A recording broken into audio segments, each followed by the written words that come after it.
Fine, guys. Let's start the session now. First, let me go and open the class notes. Go and open the class notes.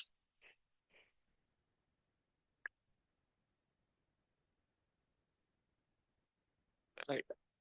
So in the previous class, we discussed about what? Complete introduction to Microsoft Power Platform.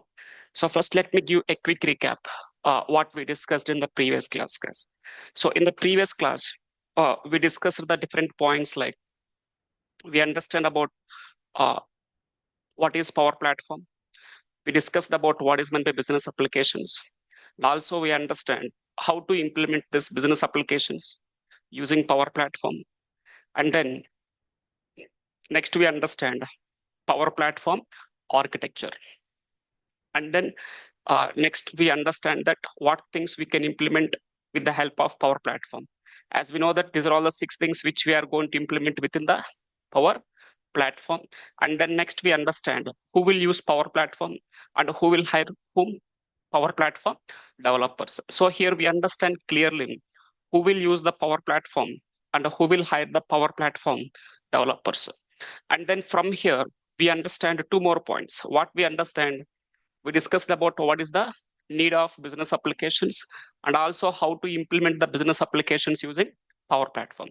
So here, we understand that what is the need of business applications and also we understand about business process. And then before going to understand how to implement this business applications using Power Platform, we discussed one point called what? Business applications process. While implementing the business applications using Power Platform, there is one process we need to follow. That process we'll call it as what? Business applications process. It's a how many step process? 4-step process. What are the 4 steps involved in this? These are the 4 steps involved. So we discussed each and every step theoretically in the previous class, guys. We understand what is this 4-step business applications process. And then next we understand about how to implement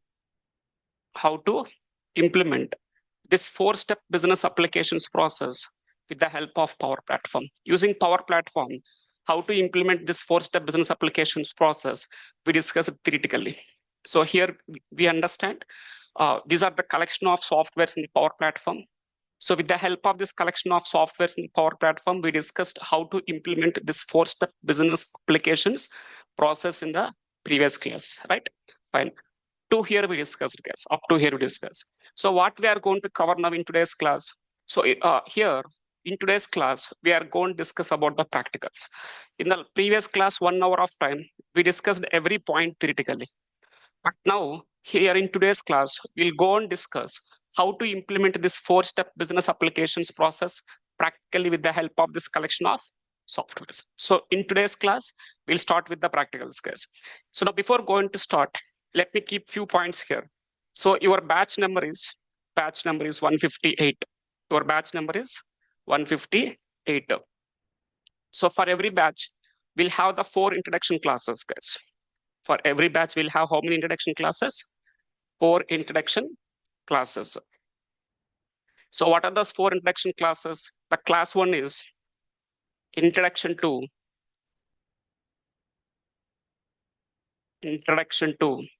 Power Platform. Class 1 is for what? Introduction to Power Platform. And class 2 is for what? Class 2 is for introduction to Power Apps. Class 3 is for introduction to what? Introduction to Power Automate. And class 4 is for introduction to Power BI, right? Fine. So these are the 4 introduction classes we'll have for every batch, guys, right? So now among all those 4 introduction classes, already we done with what? Already we done with class 1. Already we done with what? Class 1. That is introduction to Power Platform, which we discussed in the previous class. So let me keep that point here, guys. So already we done with class 1. That's what we covered in the demo session, where we discussed about complete introduction to Power Platform, right? So now today is what? Let us consider. Today is what? Class 2. So in today's class, we'll go and discuss about what? Introduction to Power Apps.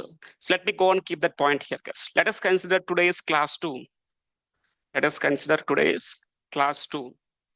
So here in today's class, we'll go and discuss about introduction to Power Apps, right? Fine.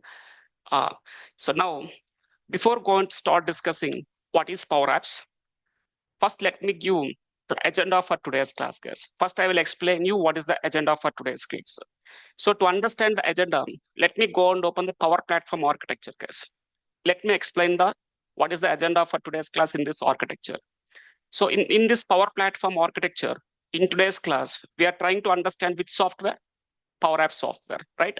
So here in today's class, we are going to understand how to create an app using Power Apps. We'll do what? We'll understand how to create an app using Power Apps. So once after creating an app using Power Apps, next we'll understand from Power Apps, from Power Apps, how to, from Power Apps, how to submit the data to the data sources we'll understand. From once the app is created, next we'll understand from Power Apps how we can store the data in the data sources. So here in today's class, I'm going to take one of the data source as what? SharePoint. I'm going to take one of the data source as what? SharePoint. So we'll store the data here in the SharePoint. Now, once after storing that data in the SharePoint, next what I'll do in today's class here is, whatever the data is there in the SharePoint, I'm going to display that same data again in the Power Apps. I'm going to do what? I'll go display that same data again in the Power Apps.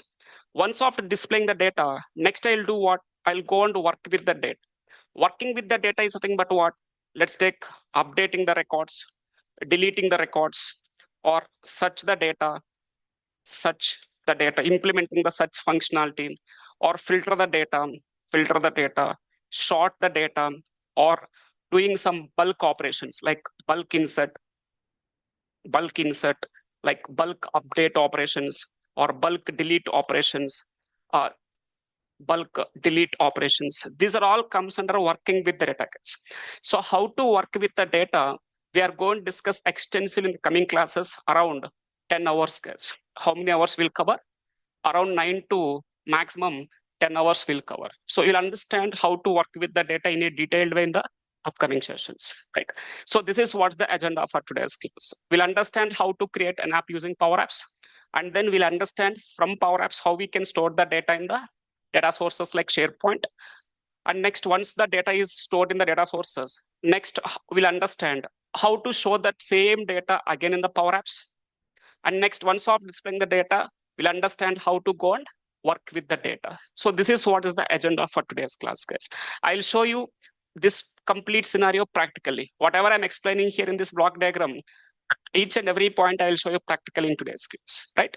Fine.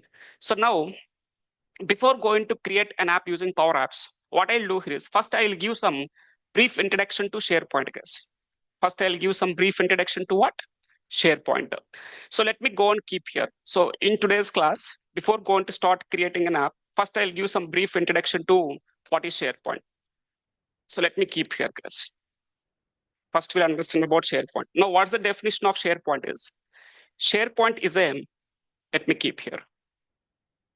What's the definition of SharePoint? SharePoint is a cloud-based. SharePoint is a cloud-based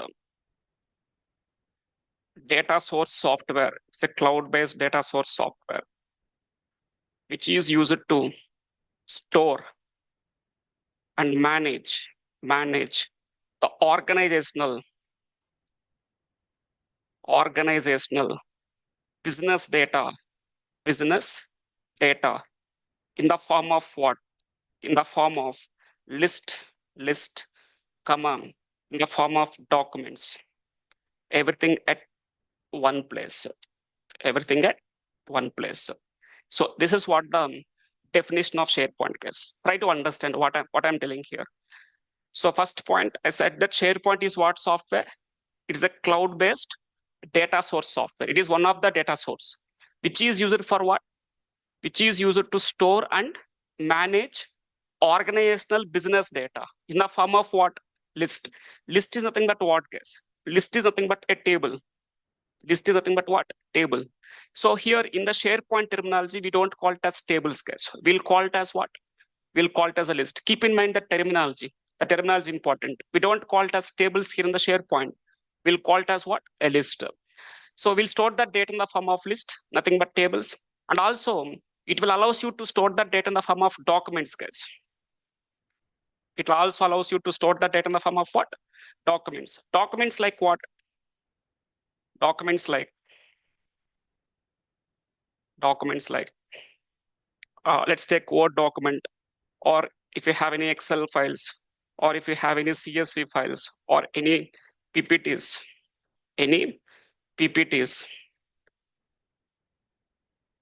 or if you have any images, all the different files, guys, etc. Whatever the files will, any images, everything it can store here, right? So this is what the definition of SharePoint. SharePoint is what software? I am telling that it is a data source software, which is used for what? To store and manage the business data in the form of what? Tables. Mostly we'll store that data in the form of tables. That is nothing but list. There are some cases where we'll store some kind of business data in the form of documents also, like this Word, Excel, CSV, PPTs, any images. Yes, we can store it here, right? This is what the definition of SharePoint. And then next point we need to understand here. So I'm telling that SharePoint is what software? Data source software. Now, what is meant data sources? Already we discussed in yesterday's class. That is in the previous class. In the previous class, when I'm discussing about the business applications process, here when I'm discussing about this business applications process, here we understand about the data sources or not? Yes. So we know that what's meant by data sources? The place where companies will store their business data, we'll call it as data sources, guys. The place where the companies will store their business data, we'll call it as what? Data sources, right? Okay, fine. And then next, we need to understand how to store the data in the form of list or in the form of tables in the SharePoint. So in order to go and store that data in the form of list, first of all, we need to understand how to open the SharePoint now. We need to understand what? How to open the SharePoint. So now, how to open the SharePoint software? So to open the SharePoint, we need to go and log into the Microsoft, guys. You need to log into what? Microsoft 365. So to log into the Microsoft 365, we need to go and use one web URL. What's that URL? m365.cloud.microsoft. So this is the URL we need to use. This is the URL which we are using nowadays. In the previous days, what is the URL we'll have? We'll have the URL like office.com. So even you can use the office.com, but soon this URL doesn't work. Nowadays, we are using this URL to log into the Microsoft 365. So now let me log into the Microsoft 365 in order to go and access the SharePoint to store that data in the form of list or in the form of tables, guys, right? Fine. So let me go to any one of the browser now, either Chrome or Microsoft Edge, any one web browser. Let me go to the Chrome. And then go to the incognito mode. And let me go with this URL m365.cloud.microsoft. So when I go with this URL, now it will ask you to sign in, guys. It will ask you to sign into Microsoft 365. So let me go and click on sign in. And now it will ask you to enter the username or email ID. Let me go and enter the user details, guys. So I'm entering one of the user with name Anil Kumar, right? So here, make a note. If you want to practice SharePoint, Power Apps, Power Automate, Dataverse concepts, then you people must and should require what license? In yesterday's class, I mentioned that in the previous class, I mentioned you need to have which license? Microsoft 365 developer account. So here, your normal Gmail account, your normal Outlook accounts doesn't work, guys. You are not able to access the Power Platform components. If you want to access the Power Platform components for your practice, then you need to have the Microsoft 365 developer account. That is also called as a E5 license. E5 license. So here I'm having that license, guys, with one user, Anil Kumar, right? So let's just go and click on the next button now. Click on next. It'll ask you to enter the password. Let me enter the password. Also click on what? Sign in. When I click on sign in, now it is going to sign in, guys. Just click on the S button to reduce the multiple times to log in. Just click on the S button for now. Now it is opening what? Now it is opening the Microsoft 365, guys. Right? From here, you can see that user details here in the bottom left side. Which user I'm using here? Anil. Right? Once after log into the Microsoft 365, now to access the SharePoint, just go to the tab called Search. Go to this tab. And then from here, you can go here and then you can go and search for what? You can go and search for what? SharePoint. So now you can see the SharePoint application here, guys. Just go and select this. When you select it, now it will go and open the SharePoint. It is opening what? SharePoint. So previously, this is not the UI for SharePoint, guys. Previously, let it load. It's loading something again. Uh, Previously, this is not the UI, guys. So the options are same, but somehow the UI is changed, right? So this is the latest UI we'll have. So now within the SharePoint, now my requirement is what? I want to store the data. You will store that data in the form of what? We'll store that data in the form of what? List. So now, if you want to store that data in the SharePoint, and if you want to store the create a list to store the data, first of all, we need to go and create something called site, guys.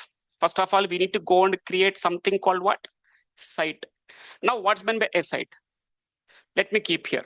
First, try to understand what's meant by site. We need to create something called site to store that data in the SharePoint. Directly, it is not possible. Now, what's meant by a site? Site is nothing but site is a database or a container which is used to store and manage the organizational business data. It is what is meant by site. It acts as one database case. So people, those who have some basic understanding about database concepts like SQL or Oracle, so how the databases will work there. Same here. Site will also act as one database, or we can call it as a container, which is used for what? To store and manage the organizational business data. So now let me go and create one site first. Let me create a site. Now, how to create a site in the SharePoint? So there is an option build here. Just go to the option called what? Build. Just go and select this option. And then from here, you can create a site, guys. You can see there is an option called what? Site. Just go and select this option now. Select this option now. When I select it, and now see, here it is asking for what? Select the site template and site tier, site type. So here we have the two types of sites, guys. One is team site and second is what? Communication site. So in the SharePoint, we have the two types of sites. Let me mention that point also here. Types of sites. So what are the different types of sites we'll have? One is team site. Second one is what? Communication site. Communication site. These are the two types of sites are available. Now, what's meant by team site? What's meant by communication site? And what's the differences between them? You'll understand, guys. In the upcoming sessions, we'll cover. So as this is the introduction classes, just try to understand at a high level how to store the data in the SharePoint. So for now, what I'll do here is I'll go and create the team site, guys.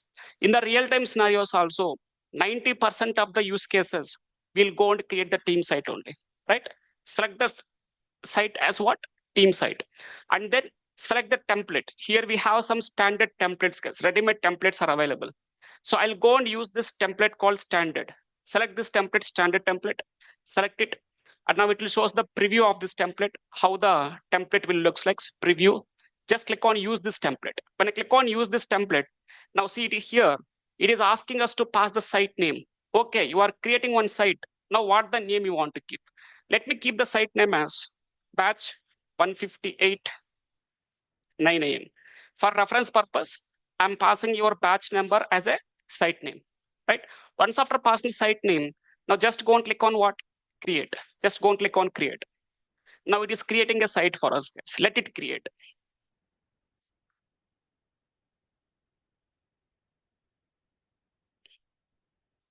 Let it create.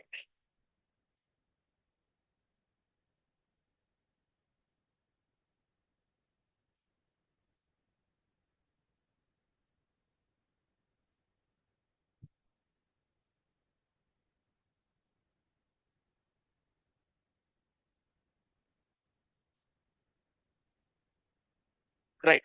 Once the site is created, you can see it is giving some message that your site is ready, and go and click on what? Go to site. Just click on this option, go to site. Now click on it. Now it will navigate the user to the site directly, guys. Now what's the site name? The site name is batch 158 9 a.m. This is the site. Now, once after creating the site, now within the site, I want to create what? A list to store the data, right? So list is nothing but what? A table now. So now how to create a list in the site? So before going to understand how to create a list, let me keep here what is meant by a list in the SharePoint case. So in general, what's meant by a list means list is nothing but it is used to store the data. It is used to store the data in the form of columns and rows. What is meant by a list? List is used to store the data in the form of columns and rows. So if you are storing something in the form of columns and rows, then we'll call it as what? Tables, right? But in the SharePoint terminology, we don't call it as table, guys. We'll call it as what? A list. So this is what the general meaning of what's meant by a list. But what is the meaning of a list in the SharePoint terminology? In the SharePoint terminology, the meaning of list is different, guys. Let me keep here what's meant by a list in the SharePoint terminology. So in the SharePoint, what's meant by a list is the list will contains the fields, comma, list items. In the SharePoint terminology, what the list contains? Fields, comma, list items. Now fields are nothing but what? Fields are nothing but what? Columns. Fields are nothing but what? Columns. And list items are nothing but what? Rows. Simple guess. Keep in mind the terminology. We don't use the names columns and rows. We'll use the terminology what? Fields and list items. Right. So this is what's meant by a list in the SharePoint. And now let's try to understand creating one list for the list name. The list name is students. And in this list, what are the different columns? Columns are nothing but what? Fields. Now, what are the different columns I want to keep in this list? Let's take, I want to keep the columns like student name column, email ID, mobile number, course, and let's take education background, right? So this is what the columns I'm going to add, right? So now let's try to understand how to create this list in the SharePoint, guys, right? Let me go to the SharePoint now. Go to SharePoint. First, go to the site. And then here you can see there is an option called what? New. There is an option called what? New. Just go and select this option. And you can see there is an option here called what? List. Just go and select this option, guys. When I select it, now it will ask you to pass the list name. It is asking you to pass the first. Let me go and select here. What you want to create? I want to create a list from the blank. I want to create a list from the scratch. Let me select this option. When I select this option, now it is asking to enter the list name. Let me keep the list name as what? Students. Let me keep the list name as what? Students list. And then go and click on what? Create. Go and click on what? Create. So when I click on create, now it is going to create a list for us with the name students. Let it create, guys. It is creating a list for us. So you can see the list here. This is what the list it is creating for us. Students is the list. That is what the list I'm selecting. And you can see by default, whenever the list is created, SharePoint will add one column called default column. By default, SharePoint will add one column. What's that column name? Title column. Whenever if you create a list in the SharePoint, by default, SharePoint will go and add one column called title. We can change this column name, guys. How to rename the column name, I will show you. I will rename it to what? Student name column. How to rename, I will show you. But let me go and understand about how to add the remaining columns into the list. So how to add the columns? Always you have an option here called what? Add columns. Let me select this option and then select the option. You can see there is an option called what? Next. Click on the next button, guys. And here you can create a new column now. First pass the column name. What's the name you want to keep for the column? Email column, email. And next, description. If you want to provide any description for this column, you can provide. Otherwise, it is not required. Just ignore it. And next, type. What is meant by type here? Type is nothing but data type, guys. Type is nothing but what? Data type. What is meant by data type now? You are creating one column email, right? Now into this column, what type of values you want to store? So whether you want to store the numerical values, whether you want to store the characters, whether you want to store the date and time values, or whether you want to store the choice values, what values you want to store. We don't recommend to store all the different values in one column, right? So now who will decide what values you want to store in this column means data types will decide.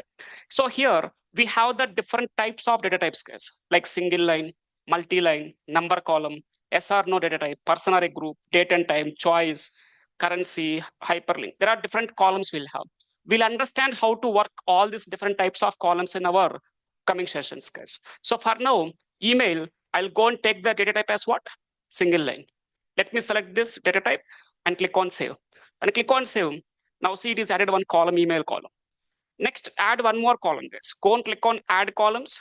The column I want to add here, what now? Mobile. For here also, I will take the data type as single line only. Let me select single line. Add it.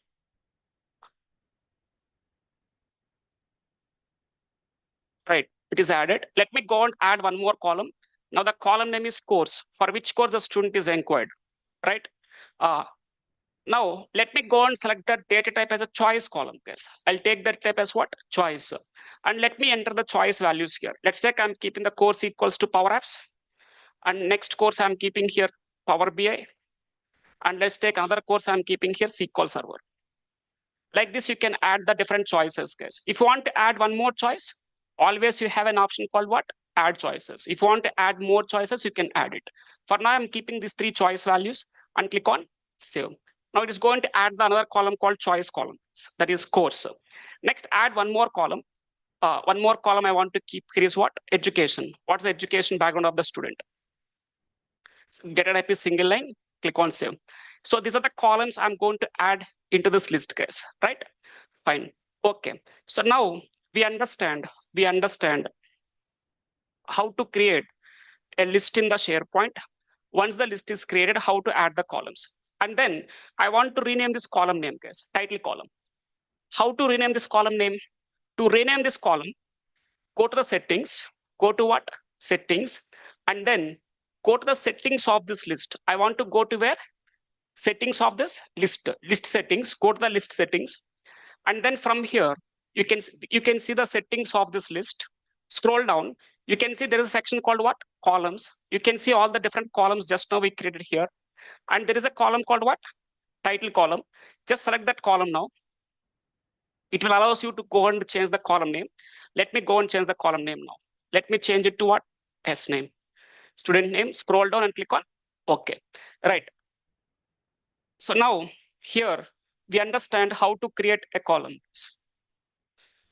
Sorry, we understand how to rename the column name. And then go to the table, go back to the table. Now you can see column name is changed. We can see there is a column name is changed. Right, okay. So now we understand what is SharePoint. We understand what is a site. We understand what is meant by a list. And we are having one list ready here. Now, why I'm creating the list here? This is nothing but table. What is the use of tables? To store the data, right? So now let me store some data in this SharePoint list. To enter some data, you have an option here called what? New. Let me select this option new. When I select this option, it is opening one form with that columns. Let me enter one of the student name is equals to Warner. Let's take email ID. I'm entering some dummy values for now. And then let me keep some mobile number. I'm entering some mobile number. Right? And then course, let's take Power Apps. And education background, let's take BTech. Right? Once after entering the values, just go and click on what? Save. When I click on save, now see automatically that record is saved in the table or not? Yes. So now what's my requirement here is? Okay, we have one list in the SharePoint. This list is used to store the students' data. Now I'm entering the data into the list manually within the SharePoint. I'm going to the SharePoint. In the SharePoint, I'm selecting this option. Then I'm able to enter the data. But now what's my requirement here is? I want to enter the data into this SharePoint list through Power Apps, guys. I want to enter the data into the SharePoint list through what? Power Apps. So here, I am the owner of the institute. Let's take I'm the owner. So I am developing all this stuff.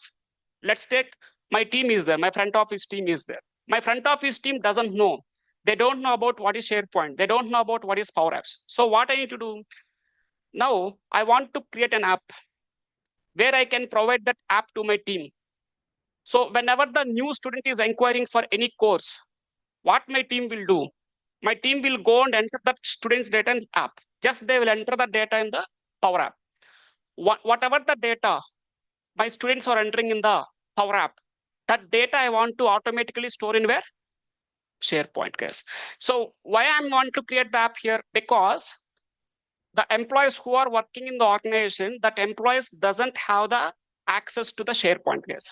And also that people doesn't know what is SharePoint, how it will work, what is a list. They don't know about all this stuff. But for that reason, I want to create one simple app where my front office team will enter the new students inquiry data. That data automatically I want to store in the SharePoint list. Once the data comes into the SharePoint list, then we can do the work, whatever the work. We are going to make a call, then we'll send an email, we'll send WhatsApp messages, and we can make a phone call, we'll conduct the demos. So process will start. So that's what the reason, guys. So I don't want to enter the data into the SharePoint list manually inside the SharePoint. So I want to create one app using Power Apps. Through Power Apps, I want to insert the data into the SharePoint list, right?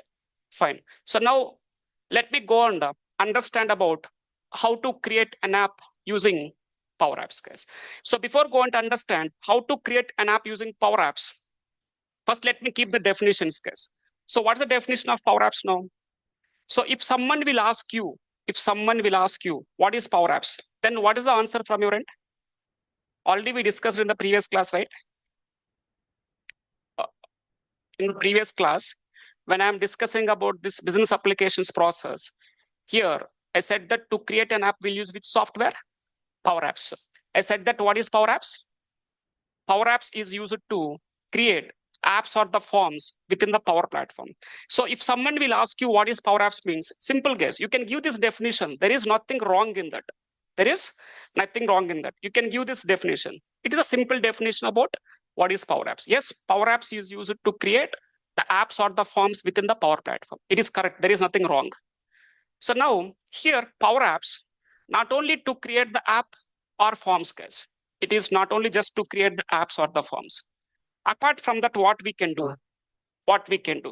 So let me keep here what we can do with the help of Power Apps, guys. Or let me keep here the another definition. What's the actual definition of Power Apps?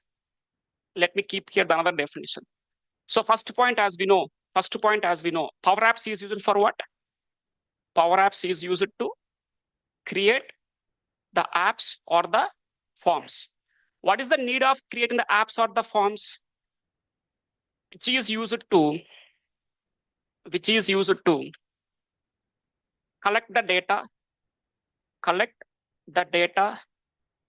the customers. What is the use of creating the apps or the forms?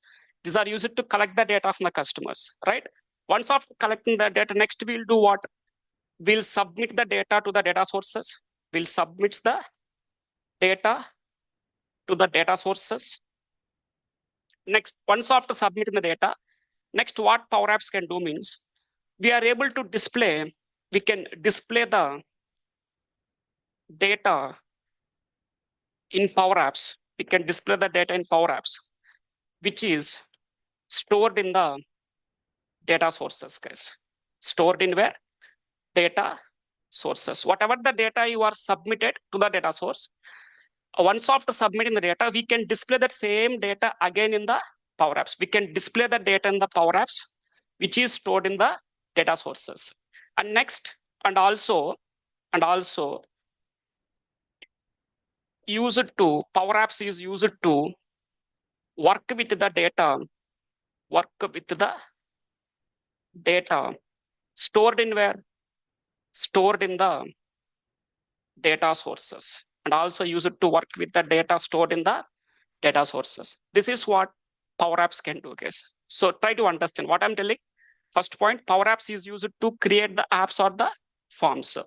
So why we are creating the apps or the forms? Because these are used to collect some data from the customers. Whatever the data we are collecting from the customers, so we'll do what? Using Power Apps, we'll do what? we'll go and submit the data to the data sources, right?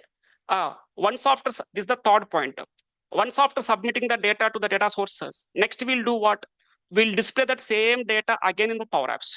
We'll go and display that same data again in the Power Apps. Once after displaying the data in the Power Apps, this is the fourth point. Once after displaying the data in the Power Apps, next we'll do what? We'll go and work with the data stored in the data sources. This is the fifth point. So this is what we can do with the help of Power Apps, guys. So whatever the definition I'm keeping here, the same, if you observe, I explained in the beginning of the today's class, agenda. So I said just now, what is the definition I given? Power Apps is used to create the apps or the forms, which is used to collect the data from whom? Customers. Customers will interact with the apps so that they'll provide some data. And then whatever the data they're entering in the apps, so we are going to store that data in where? Data sources. What's the data source I'm taking here? SharePoint. So once after storing the data, the data sources, next we'll do what? We'll go and display that same data again in the Power Apps. Once off displaying the data, next we'll do what? We'll go and work with the data. So that's what the definition just now I kept here, guys. Right, okay. Now we understand what the definition of Power Apps. And now let's try to understand how to create an app. So to create the app, first of all, we need to understand how to open the Power Apps, guys. How to open what? Power Apps, right? So now how to open the Power Apps now? To open the Power Apps, there are two ways, guys. One is you can open it from the Microsoft 365. You can open it from here.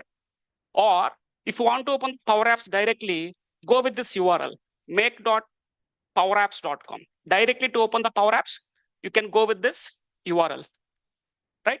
So as today is the first class for us, so let me show you how to open the Power Apps from the Microsoft only, guys, from the Microsoft 365, right? Remove your bag and keep there. You are taking it. Right, guys. So now let me go and open the Power Apps from the Microsoft 365 itself. So let me go to the Microsoft 365 and then go to the search bar and then just go and search for what?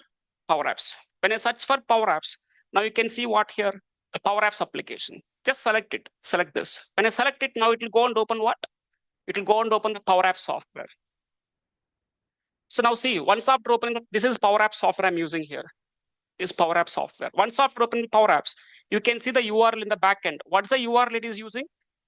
make.powerapps.com. So to open the Power Apps, directly you can use this URL, guys. No need to go to the Microsoft and no need to go and set the Power Apps there, right? Fine. So now once after opening the Power Apps,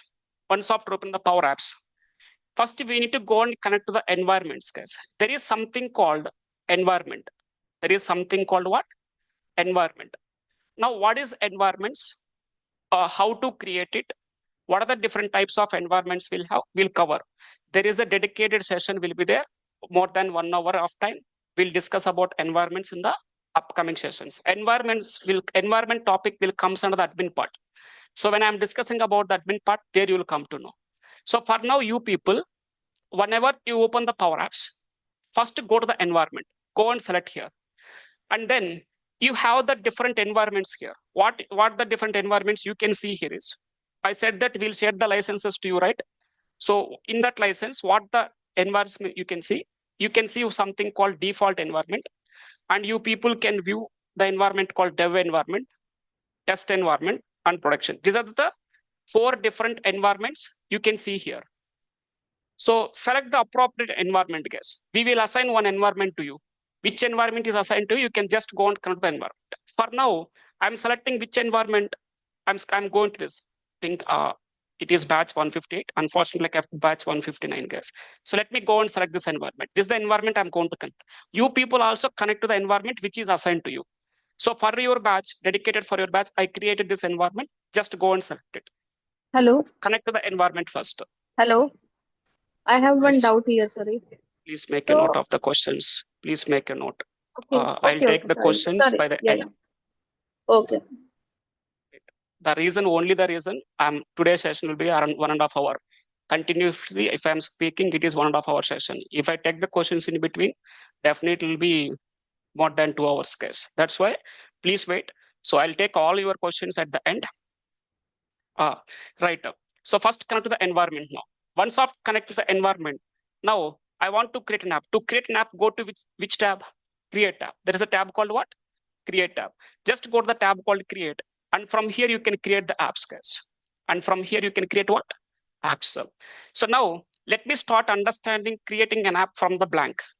Let me select this option, create an app from the blank. What type of app you are going to create here? Canvas apps, right? Let me select this option. And now it is asking us to select the layout. Okay, you want to create an app for which layout? For mobile layout or for tablet, or you can create the app for responsive. Responsive means you can use this app in the mobile, tablet, or in the desktop. Anywhere you can use it. So for now, I'll select the mobile layout here in today's class, guys. Anyway, we'll discuss about tablet and also responsive in our upcoming sessions. Let me select the phone layout here. Let me select this layout. Now, once after selecting the layout, it will go and open what? Power Apps Studio. It will go and open what? Power Apps Studio. Let it open, guys. Now see, it is telling us what? Welcome to Power Apps Studio. Now, what is Power Apps Studio? Power Apps Studio is the place where the Power Apps developers will go and create or design apps based on the client requirement, right? So this is the place where we can create the apps, guys. Click on skip now. Click on skip. Now this is what the complete UI, complete UI for Power Apps Studio user interface, guys. So here there are a lot of options is there. You can see there are a lot of options we'll have. So what each option will do, so you'll discuss, guys. In the coming classes, once if I start our regular classwork, there you'll understand about what is the UI for Power Apps for 1 hour of time. For 1 hour of time, I'll discuss about the UI part, right? For now, here in today's class, just try to understand how to create one simple app, guys. Here in today's class, just try to understand how to create one simple app. So now this is called as Canva. Here you can see something in the center, exactly in the center. It is called as what? Canva. Or we can call it as a screen. What is the use of this Canva or a screen means? This is the place. This is the place where you are going to design the app based on your client requirement, right? Fine. So this is my screen one right now. This is what is the name of this screen one. Now, first my requirement, I want to change the background color of this app screen, guys. Before that, first save this app. So we haven't given the name for the app, right? First, let me save the app, guys. So to save the app on the top, you can see there is an option, save option is there. Just select it and pass the name. So let me pass the name as AB Trainings, guys. I'll just pass the name as what? AB Trainings. So, and then just pass your batch number for better understanding purpose, batch 158, right? Just click on save. So this is the name of the app I'm providing. Once the app is saved, where we can see that app name, we can see that app name on the top right side here. Let it save first. Let it save.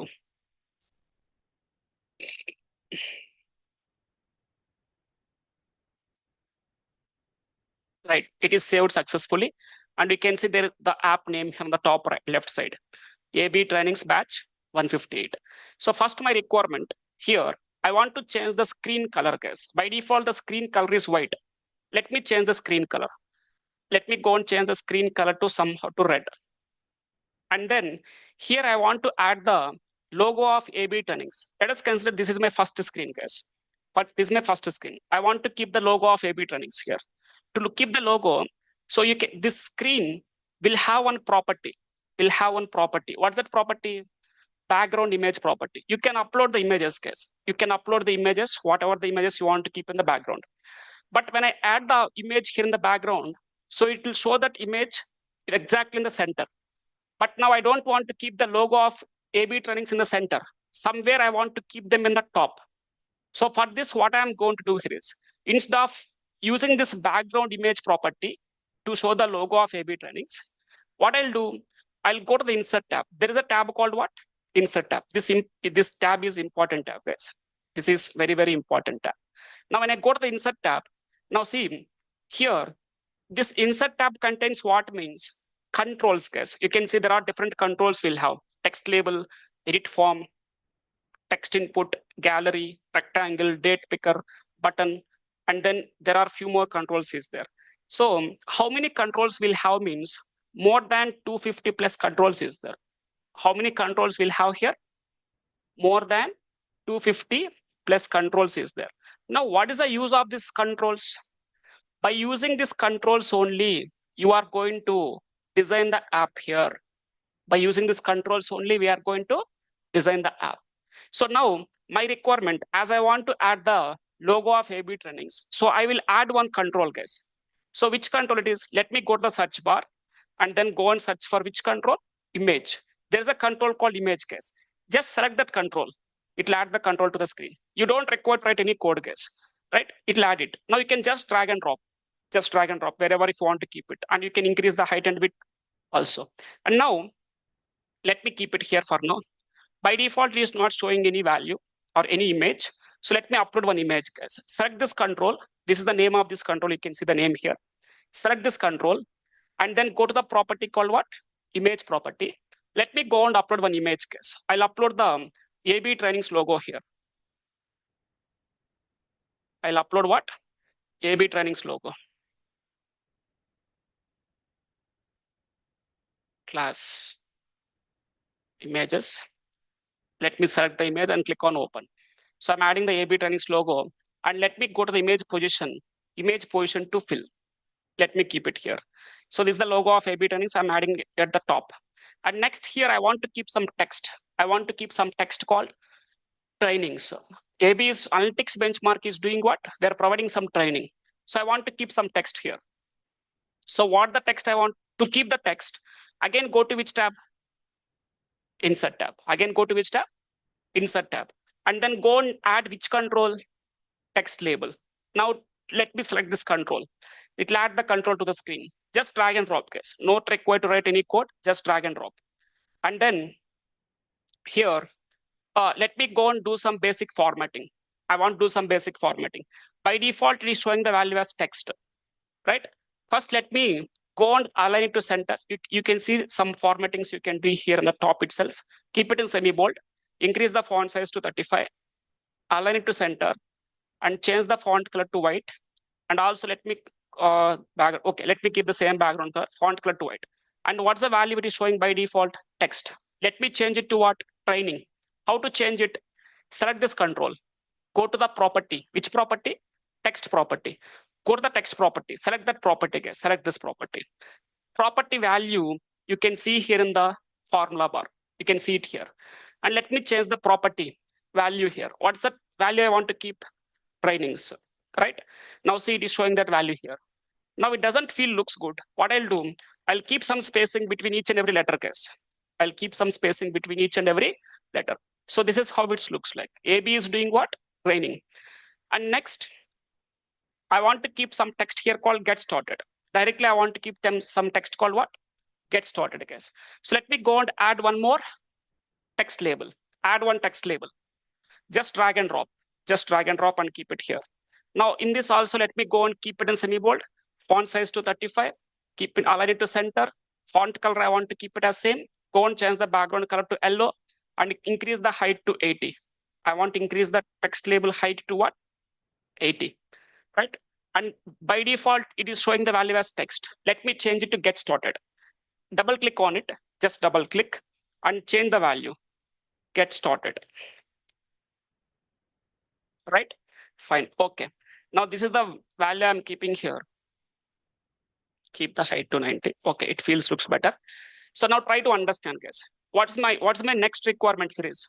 You can see here we have something called get started. Whenever I click on this get started, what's my requirement here is? I want to open one form where I can enter the students' data. I want to open one form where I can enter what? Students' data. So in that form, I want to keep the columns like student name column, student email column, student mobile number, course, and then educational background.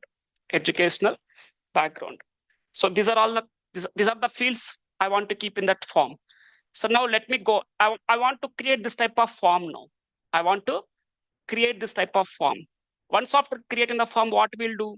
We'll go and enter some data, right? We'll go and enter the data in the form. Once after creating this form, we'll go and enter the data like student name, what is the mail ID, some mobile number, which course, what's the education background. Once after entering the data, next we need to do what? I want to store the data in the SharePoint, right? That's what my requirement. Whatever the students' data we are entering in the form, that data I want to store in the SharePoint list. So to store that data, I'll keep one button here called submit button. I'll keep one button called what? Submit button. So once after entering the data here, once after entering the data in the form, when the user click on the submit button, so whatever the data is there in the form here, I want to store that data in the SharePoint list, guys. I want to store that data in the data source. What is the data source we are taking? What is the data source? SharePoint. Let me go and store that data in the SharePoint. In the SharePoint, I want to store that data in where? List. What's that list name? Students list. This is what my requirement now, right? So first of all, let's try to understand how to create this type of form in Power Apps, guys, right? So to create the form, you need to write any code now? No, not required. No need to write any coding here, guys. So just simple. I'm having only one screen now. I want to add one more screen. To add another screen, you can see there is an option called what? New screen option. Just select that option, new screen, guys. And it will show us the different screens here. So for now, let me select what? Blank screen. Select this blank screen. I'm going to add one more screen. This is my screen 2. And now in the screen 2 also, let me go and change the background color to red. Change the background color to red. And let me go and add some text here. So in this screen, I'm going to do what? I'm going to create one form to enter the new student inquiry data. So let me keep some header here. I want to keep the title. Let me keep the title. So to add the title, again, go to which tab?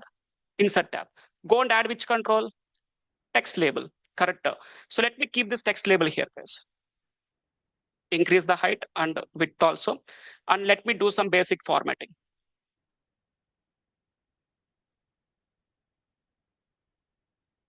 Let me change the text to, let me keep it as 32. Change the text to new student inquiry form. New student inquiry form. Increase the font size to 34. Okay, it feels looks better. And now let me go and add some border also for this. Select this and then go and keep some border, guys. Go to the property, border property. There is a property called border. Keep the border thickness to 5. And also let me change the border color to white. Change the border color to white. So now this is how it looks like. Now it feels better. And now here I want to create the form now. Right, to create the form, as I said, that you don't require any coding again. Now go to which tab? Insert tab. And then go and add which control? Form control, edit form control. Just select that form control, select it. Now it will add the control to the screen. This is the form. Now just drag and drop the form. Wherever if you want to keep it, just drag and drop, and you want to increase the height and width, you can increase the height. And if you want to width or reduce, you can do it. Right? And now see, once if I add the form, if you observe, what this form is telling for us, this form is telling us what? It is telling that this form is not connected to any data. Please connect this form to the data source. So it is asking to connect the form to the data source, guys. Now, what is my data source? I want to connect to the SharePoint as a data source. Now, first of all, I want to connect to the SharePoint as a data source from Power Apps. I'm in the Power Apps now. I want to connect to the SharePoint as my source. Now, how to connect to the data sources from Power Apps? Any data source it is, whether it is SharePoint, whether it is Dataverse, whether it is SQL, any data source it is. How to connect to the data sources from Power Apps? Right. First of all, go to which tab? There is a tab called Data tab, guys. There is a tab called what? Data tab. Just go to the tab called Data tab, and then go and click on what? Add data. When I click on Add data, and then here you can go and search for the data source. Let's take, I want to connect to which data source? SharePoint. Now you can see the SharePoint connection. This is called as a connector, guys. It is what? It is called as a connector. What is the use of this connector means? It is used to connect to the SharePoint as a data source, right? Let me select this option. And then it is asking us to pass the connection type. Okay, you want to connect to SharePoint. What type of connection you want to take? You are having the SharePoint data in the cloud or in the on-premises server. We are using the cloud here. So let me select what? Cloud. SharePoint, cloud. And then go and click on what? Connect. When I click on connect, now it is going to connect to the SharePoint, guys. Automatically, it will take the connections. And now it will show us the site name also by default. What is the site we created? Batch 158 9 a.m. So first we need to pass the site address, guys, site name. So it is showing the site name here for us. Sometimes it doesn't show the site name. If it is not showing the site name, then how we can connect to the site? Simple. Go to the SharePoint and then go to the URL. In the URL, copy the URL up to the site name, guys. Copy the URL up to where? Site name.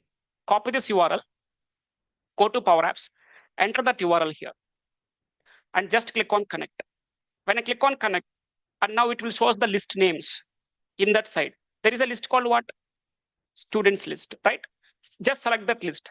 This is the list we'll have in the SharePoint, guys. We created, right? This is the list we created. So I want to connect to that list now. Select that list and click on what? Connect. When I click on connect, now it is connecting to the SharePoint list as a reference. What's the list name? Students list. Simple, guys. It is very easy to connect to the data sources. Any data source it is, right? Fine. Now, once after connecting to the data sources, next my requirement is what? I want to connect this list to this form now. I want to connect the list to the form. Now, how to connect this list to the form? Again, simple. Select the form. Select the form. This form will have a property called what? Data source property. Go to the data source property, and you can see that list name here. Just select it. When I select that list, now this form is connected to the list called students. Now, when I connect the form to the SharePoint list, now if you observe, automatically Power Apps is creating one form, guys. I'm creating this form here. No, I haven't created. Automatically Power Apps is creating the form. How it is happening means because Power Apps will have that intelligence. It can go and read the columns in the SharePoint. Whatever the columns is there, based on the columns we'll have in the SharePoint, automatically it will create one form, right? Now I want to do some modifications here in this form. First, my requirement. Here you can see there is a column called content type. It is a default column automatically added. I want to remove this column first. How we can remove this column from the form? Select the form first. Select what? Form. This is the name of the form, guys. Select the form and then go to the property called what? Fields property. Select the edit fields. You can see the fields here. Whichever the fields you are able to see in the form, same fields we can view here. There is a field called content type. Let me remove it. How to remove? Go and select more option and click on what? Remove. Right, we removed it. Now let me go and do some formatting, guys. Basic formatting, like changing the font color, font weight, font size, some basic formattings. So let me go to the student name, keep it in semi-bold, increase the font size to 30, change the font color to white, right? Next, let me go and select the place where we will enter the value. And let me go and keep it semi-bold, font size to 28. And now, whatever the formattings I did for these two controls, the same I want to do for remaining all. Let me do it, guys. There is no copy format painter option here. So you need to do it manually, guys. Let me do it. Let me go into the same formattings for remaining all the controls.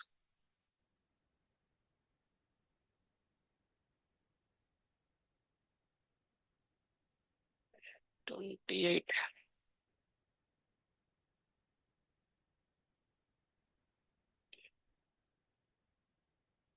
Drop down. For drop down, you don't have the properties, basic properties here.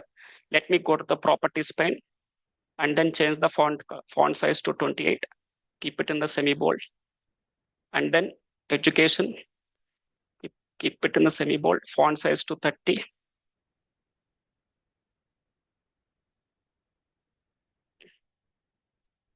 Font size to 30. Font color to white. Right. So this is the form I'm creating, guys. Now select the form. So I did some formattings here. Select the form. And let me go and add some border also. Just go to the property called border property. Let me go and add some border. Border thickness to 5. Border color to white. Right.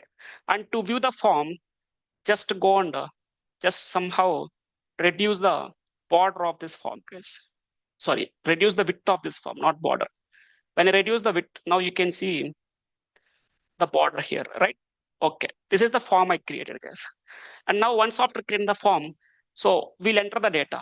Once after entering the data, next we'll do what? I want to submit the data, right? To submit the data, what I'll do, I'll want to keep one button here. To keep a button, let me go and add which control now? Button control, correct. Let me add one button control, keep the button control somewhere here, and let me change the button text to submit, right? And then go and change the font size to 30, font color to red. I'll change the background color to white. So now it looks better. Now select this, zoom in, reduce the width. Okay, so this is the button I'm adding, guys, submit button. Now just copy the same button. You can paste it, copy paste. Let me keep it here. Now this button is to reset. Let me change the text to what? Reset. Okay, I'm having the two buttons here. Now the form is ready. Now the form is ready. Okay, now when I want to open this form, in the screen one, whenever the user click on this get started, then only I want to navigate the user to which screen? Form screen, right? So now let me test it. When I click on this get started, let me check whether it is going to the screen 2 or not. So to test the app functionality, you have an option here called play button, guys, or a preview button is there. Play or preview button. So you can test the app in the development stage itself, how it is working. So let me go and play the app, guys. Just select play button. Now the app is in the play mode. Now when I click on this get started, it is going to the screen 2. No, it is not going to the screen 2, because there are two reasons, guys. Why it is not going to the screen 2 means there are two reasons. Anybody can guess what the reasons here? Why it is not going to the screen 2? Any guess? We Action are is not not provided, understanding. right? Code not written for the that get started button. Okay, We have code to is not written. we have to give that Yeah. one, so it will go to the form too. You're not, We not didn't pointing to the assign form to any. screen We two. need to patch. Okay. All of you are telling that we haven't written any logic, right? And select to that button, it has to pop up to the second screen, which is not happening. That's what not happening because of we haven't written the logic. That's the first reason. We haven't written any logic. Yeah. Second reason is what? If you see, it is what control? It is a text label. It is a It label is what control, so control? that's why. Yeah, label control. It should be button. Correct. It is a text label, guys. Text labels or these controls are used just to display some value. Whenever if you want to display some value, at that time use the text control. But my requirement here, not only showing the value, guys. I want to take an action here. Not only show the value, I want to take what? An action also. Whenever if you want to take the actions, so at that time, in place of using these text labels, we need to go and use what? Buttons. So first of all, it is not a button, guys. So let me remove this text label. Let me remove this text label. Delete this. And then go and add a button now. Let me go and add what? A button control. Go to the insert tab, add a button. Now just drag and drop this button here. Increase the width.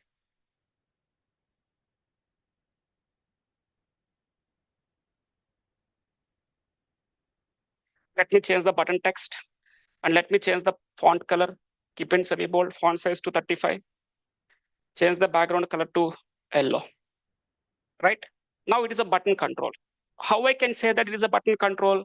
When I save it and then play the app, you can see there is a hand raise. When I hover the mouse, you can see there is what? Hand raise. Wherever there is a hand raise, it indicates that it is a button. But if you see when I go here, when I hover the mouse here, you can see there is a cursor blinking, guys. That means it is a text label. So whenever if you want to take some actions, go and use the buttons. So now, okay, it is a button, but when you see, if you observe when I hover the mouse, background color is changing, guys. I don't want to change the background color when I hover the mouse. For that, what I'll do, select the button, and there is a property here. There is a property called hover color. When I hover the mouse, what's the color it is keeping now? Blue. When I hover the mouse, color is blue. Let me change it, guys. Select this property, and then go here. If you see, when I hold the mouse, color is blue. Let me keep it in the comment.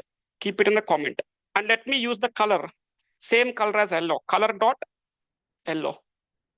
I want to keep the same color when I hold the mouse. And also if you observe when I hover the mouse, back font color is changing to white. I don't want to change the font color when I hover the mouse. So go to again hover color. When I hover, font color is white now. Let me change it to what? Black itself. Right, okay. Now if you see, when I hover the mouse, background color is not changing, text color is not changing. But when I click, background color is changing to black. I don't want to change it, guys. So select this. Let me go here. And there is a property called what? Pressed color. There's a property called what? Pressed color. When I press, what's the background color now? Black. Let me change it. Select this property. And then if you see by default, it is black. Let me change it, guys. Keep them in the comment. Keep it in the comment. And let me keep the color as what? Same color. Color dot yellow. Now save the app and then play. Now see, observe guys. Now exactly it looks like a button or not? Yes, it looks like a button. So now when I click on this button, it is not going to the screen too. Why? Because it is just a button. We haven't written the logic. So let me write the logic, guys. So but first select this control. Select the button control. And this button control will have a property. Whatever the properties you can see here, the same properties you can view here also, guys. So there is a property here called on select property, guys. There's a property called what? On select. That means whenever I select this button, what need to happen, guys? Select this property. Select this property. So now if you see, whenever I select the button, by default is showing what? False. False means it doesn't do anything. But my requirement is what? Whenever I click on the button, it need to go to which screen? Form screen. That is screen 2. So let me go and use one function, guys. Whenever if you want to navigate the users from one screen to another screen, then there is a function called navigate function. Just go and use the function called navigate. This function is asking you to pass what? The target screen to navigate. Into which screen you want to navigate. So just pass the screen name. So which screen? Screen 2. Just pass the screen name and then close. So whenever I click on this button, on select of this button, this function will trigger. This function will trigger, which will navigate the users to the screen 2. Now save it and then play. Now see, when I click on get started, now it is going to the screen 2 or not? Yes, it is going to the screen 2. But I'm not able to view the form here. When the app is in the play mode, the app is in the play mode. Now here I'm not able to view the form. Now why I'm not able to view the form? Because, let me explain you guys. Because select this form. This form will have one property. There is a property called mode property. Now what is the default mode of the form? By default, the form is in which mode here? Edit mode. By default, the form is in which mode? Edit mode. So now here, this form will have different modes, guys. What are the different modes we'll have? This form will have 3 different modes. One is new. Second one is edit. Second one is what? Edit. Third one is what? View. These are the 3 different modes we'll have for the form. Here, whenever if you add one form, by default, the form mode is what? Edit mode. By default, the form is in the edit mode. But now try. That's why we are not able to see the form when I play the app. But now my requirement, I want to view the form there. To see the form, make sure you need to go and change the form mode to what? New. You need to change the form mode to what? New. Why? Because I am creating this form for what? I'm creating this form to enter the new data. I want to enter some data in the form. So whenever if you want to enter some data in the form, then make sure your form mode should be what? New, guys. So for now, just keep in mind, whenever if you want to enter the data in the form, then the form mode should be new. Next, when to make the form as edit, when to make the form as view, I'll discuss it, guys. In the coming classes, these two I will discuss around 2 hours. I'll take one valid scenario. Clearly, I will explain you when to make the form as edit, when to make the form as view. If the form is in the edit mode, then what things you can do? If the form is in the view mode, then what things we can do? Extensively for 2 hours of time, I'll cover these 2 options. For now, whenever if you want to enter the new data in the form, then make sure your form should be in the new mode. So now you can see, I'll show you that options here. 3 options you can see. right? 3 modes. Now, I don't recommend to select the form mode to new here. I don't recommend to select here, guys. It is not a good practice. When I want to make the form as a new form means, in the screen one, whenever I click on this get started, first I want to make the form as a new form. Whenever I click on get started in the screen one, first I want to make the form as a new form. Before making the form as a new form, I want to reset that form, guys. Maybe the form contains any data already. First, clear that data. To clear the data in the form, there is a function called what? Reset form function. Reset form. Now, which form you want to reset? Form 1. What's the name of this form? Form 1, right? First, reset the form, guys. Now, once after resetting the form, next my requirement is what? I want to make the form as a new form because I want to enter the new data. So to make the form as a new form, there is a function called what? New form function. Now, which form you want to make it as new? Form 1. Just pass that form name, right? So whenever I click on this get started, these are the 3 actions will take place. First, it will clear the data in the form. Next, it is going to make the form as a new form. And then it will go to the navigate the user to the screen 2. Now, let me save and then play. Now, if you observe when I click on get started, now I'm able to view the form or not? Yes, because when I click on the button, it is making the form to new form. Now you can enter the data here, like student name, email ID, mobile number, course, education, guys. Let's take, I'm entering some details here. Let's take the name is equals to Smith. Some email ID. Let me enter some mobile number. Let me take the course as Power BI. Education background, let's take BTech. I'm entering some data. Now, whatever the data I'm entering in this form, I want to go and store this data in where? In the SharePoint. To store that data, what I need to do? Click on the submit button. So now see, when I click on submit button, it is submitting the data. When I go and check in the SharePoint, it is submitting the data? No, it is not submitting the data, guys. Smith record is not submitted. Why? Because it is just a button. We added one button, text is submit, but we haven't written any logic here. So now you need to tell the Power Apps, whenever the user click on this button, what need to happen? Store this data in the SharePoint list. So now how you can tell the Power Apps? Select the button now. Select this button. Go to which property? On select. On select again. That means whenever I select the button, I want to submit the data. To submit the data, there is a function, guys. There is a function called what? Submit form function. So now, which form you want to submit? Form 1. Just pass the name of the form. Simple. You don't require to write some multiple lines of code here, guys. Submit form. Which form? Form 1. That's all. So when I click on this, now it will submit the data. And next, my requirement, once after submitting the data, I want to show some success message to the user that the form is submitted successfully. Now, how I can show it? For this, let me do one thing. I'll go and add one more screen, guys. From here, I'll go and add what? One more screen. Let me select the screen. Let me do one thing. I'll rename the screens. Just go to the screen 1. Just double click on it.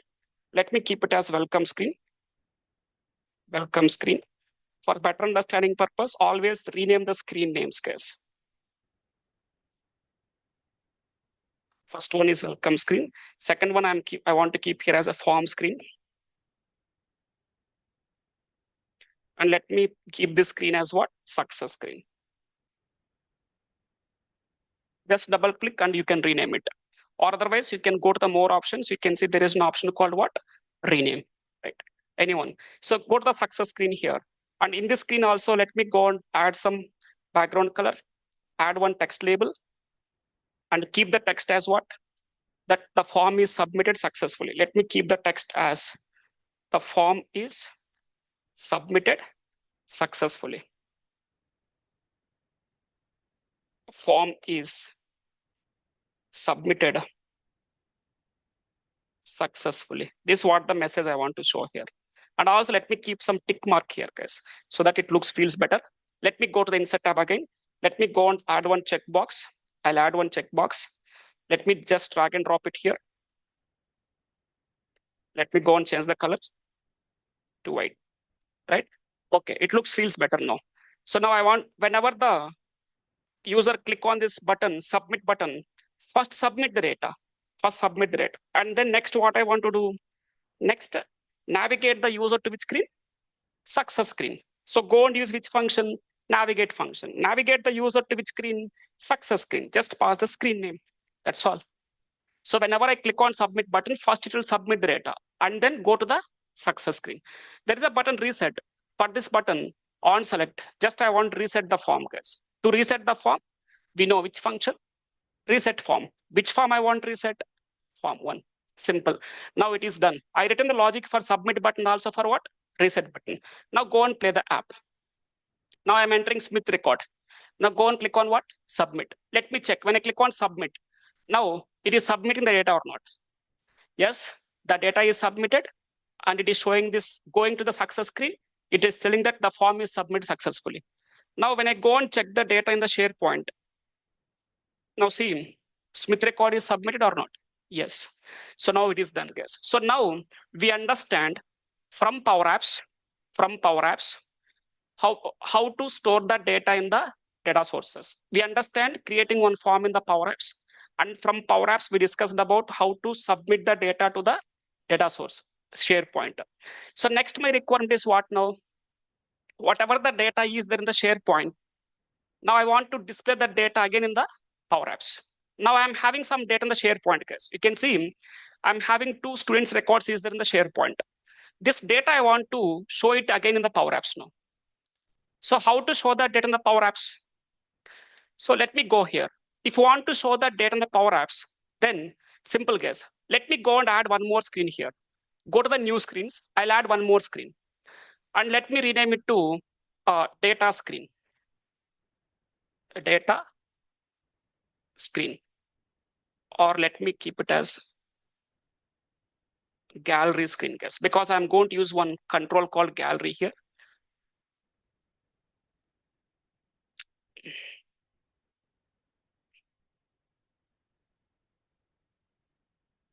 Gallery screen, right?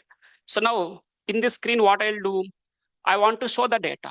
To show that data in the Power Apps, which is already there in the SharePoint. So we need to go and use one control, guys. Whenever if you want to show that data in the Power Apps, which is there in the data sources, we need to go and use one control called gallery control. There is a control called what? Gallery. Select this control, guys. When you select this control, it will add the control to the screen, right? It is added. And now just reduce the width of this, and then this gallery will have one property called layout property, guys. Right now you can see this is what the layout: image, title, subtitle. This is image, this is title, and this one is subtitle. I want to change the layout because I don't have any images here. Let me change the layout to title, subtitle, and body. Just select this. And then what data I want to show in the gallery now? Whichever the data is there in the SharePoint. Already we are connecting to the SharePoint list, right? Already we connected when I'm discussing about the form. Simple, select this gallery. This gallery will have a property called what? Data source. Go to the data source, select what data? Students data. So just connect this gallery to this list. And now automatically it will show the data. How many students is there in the SharePoint? 2. The 2 students data it will show here. Now let me do some formattings, guys. I want to do some formattings here. First, if you see, zoom in, it is showing the mail ID first, next course, next name. But I want to show first name here. So what I'll do, select this, select it, select the email, and then go to here, formula. It is showing what? This item dot email ID. But I want to show what? This item dot name. Just pass the name as what? Student name. And then let me keep it in the bold. Keep the student name in bold and increase the font size to 24, or let me keep it as 30. Okay, it feels better now. And then let me go and select this. Now go to what? Course. Here I want to see the course only, but select it. Let me do some basic formattings, guys. Let me increase the font size to 28 and select this. Somehow increase the height, somewhat increase the height. And then here I want to show what? Email ID. It is showing the name for now. Let me change it to what? This item dot email. Keep it in semi-bold, increase the font size to 24. Right? Fine. So this is the gallery I'm having. Let me go and add some fill color to the gallery, guys. I'll add some color so that it looks better. And also let me go and add some border. I'll add some border to the gallery, right? This is how it looks like. And then let me go and add some header here. I'm showing what data. Let me go and add one text label here on the top. And let me keep the header as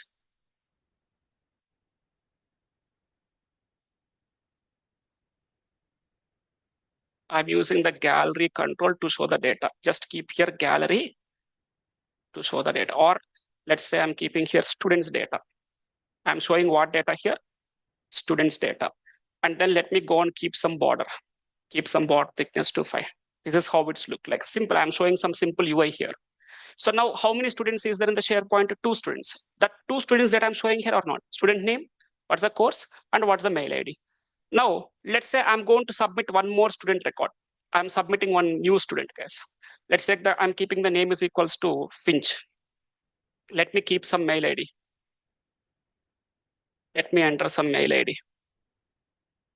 Let me go and enter mobile number. Let me take the course and education background as BTech, right? Now click on submit. When I click on submit, it will submit the data. Let me check whether the record is submitted or not. Yes, the record is submitted. Whenever the new record is stored in the data source, automatically that data will show in the Power Apps also, guys. When I go to the screen gallery, automatically you can see here what Finch record also. Whatever the data is there in the SharePoint, that data automatically will comes into the Power Apps and you are showing it here, right? Okay. So now we understand whenever if you want to show the data in the Power Apps, we'll go and use which control? Gallery control. Keep in mind. And next, we need to understand about how to work with the data. We understand how to display the data in the Power Apps now. Okay. Next, we need to do what? How to work with the data. I said that working with the data means what? Working with the data is nothing but updating the records, deleting the records, delete the records, search the data, filter the data. Lot of things we are going to discuss in the coming classes, guys. So around 9 to 10 hours, we'll discuss about working with the data only. But here I'm not able to cover everything right in this today's class, introduction class. I will show you one example. Among all this, I will give one example. That is nothing but what? Delete. Let's say I'm having how many students here? 3 students is there. Let's say I want to remove the Smith record. To remove the Smith record, I don't want to go to the SharePoint, guys. I want to remove the data from here in the Power Apps only. How to remove the data? Select the gallery. And this gallery will have one property, guys. Select the gallery. And this gallery, you can see here, there is something called edit gallery. You can see something called edit gallery. There is an icon, edit icon. Just select that icon, guys, edit icon. Select the edit gallery. So it will select the top one item in the gallery. It is selecting what? Top one item in the gallery. And then now go to the insert tab. I'll add one control called trash control. Trash. That is delete icon. Let me select that control. When I select this control, now see, it is adding that control to the gallery in every item, right? And then let me, if you want, reduce the size also. Okay, this is the control I'm adding here. Now, whenever the user click on this icon, delete icon, whichever the item there, let's take if I select this item here, delete, then I want to remove this data. So how to remove the data now? Simple. Select this icon. This icon will have one property called on select property. That means whenever you select the icon, what need to happen? I want to remove the data, right? To remove the data, simple, there is a function called remove function. There is a function called what? Remove. So now, where you want to remove the data? In the list, not in the Power Apps, guys. I want to remove the data in the SharePoint. In the SharePoint, what's that list name? Students list. And then just keep comma. Now, in the students list, what data I want to remove? Whatever the data you are selecting in the gallery. So let me pass here. Gallery one dot selected. That means whichever the item you are selecting in the gallery. What's the name of this gallery, guys? Gallery one. Which value you are selecting in the gallery? If I select this value in the gallery, then remove that data in the students list, right? Fine. Now let me go and save and then play. Let me check whether it is deleting the data or not. Let's check I want to remove Smith record. Click on what? Delete. When I click on delete or trash icon, now see, it is removing that record or not? Yes. If I go and check the data in the SharePoint, still it is there. But when I refresh, we have the Smith record here. No, it is not there. So this is nothing but working with the data. So if you want to do any update, if you want to delete it, or if you want to search for some record, let's take you want to search for, let's take you have 1,000 students is there. Now you want to search for one of the students where the name is equals to Sunil. Now you can do something. You can implement the search functionality here. You can do something. You can go and add some search functionality here. You can add the search tab where they can search the data. You can add something called what? Search functionality. So which student name they are entering here, it will go and search for the students here. So how to search the data, how to filter the data, how to sort the data, all this stuff we are going to discuss in our upcoming sessions, guys. So I'm showing you one of the example here in today's class. Working with data means deleting, right? So now this is all about what is Power Apps and data sources, guys. If you see in this business applications process, as we know, this is what the 4-step business applications process, right? In this business applications process, in today's class, we discussed about what? We discussed about practically how to create an app, and then from Power Apps, we discussed about how to store the data in the data sources. And then once after storing the data here, if you want to display that same data again in the Power Apps, we understand how to display it, and also we understand how to work with the data. Step 1 and step 2 is completed in today's class. Step 3 is what?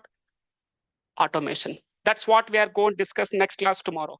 Tomorrow is class 3. So tomorrow is class 3. In the tomorrow's class, we'll discuss about what? Introduction to Power Automate. So how I am going to use Power Automate here is, let me explain you the agenda, guys. So whenever, let's take I'm entering some data here. We'll go and enter some student's data, student name, email ID, mobile number, course, education, right? Once after entering that, I will do what? We'll click on submit, correct? Whenever I click on submit, what happens?